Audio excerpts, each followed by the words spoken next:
Good evening, friends. Today I had the opportunity to meet with a couple of clients. One who actually comes from a very prestigious organization outside of the US.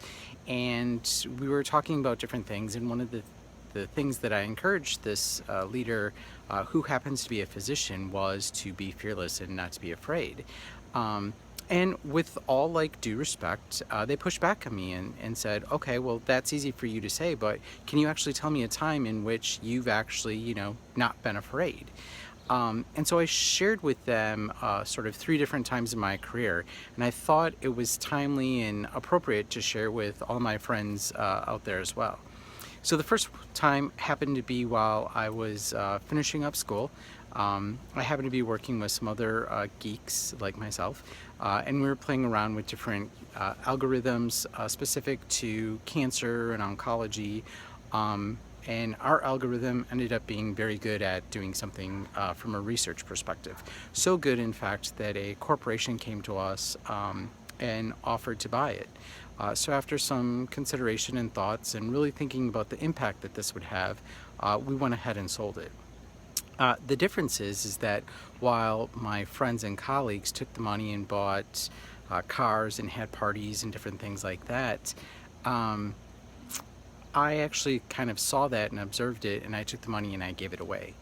I felt that my success was built on the impact that I was having on the patients that were going to benefit from that, and that if I was good enough, I could figure out a way to make more money and whatnot. So fast forward about 8 years, and I had the privilege of building a completely brand new oncology service line. Figured out a way to go from I think I have cancer to here are my treatment recommendations in 3 days or less, and really built it on the foundation of patient experience.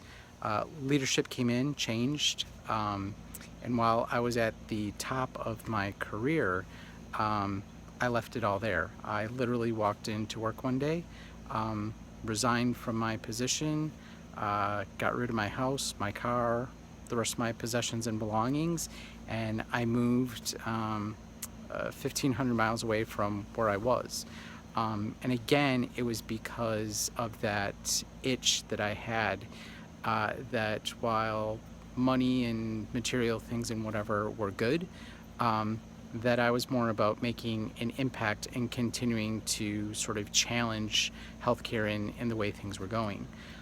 So fast forward 2 years from there, and I was operating a very successful consulting business where I was doing market assessments, I was doing deep dives in communities, I was really understanding sort of what was going on from a market perspective for patients and consumers and whatnot inside of healthcare and technology trends.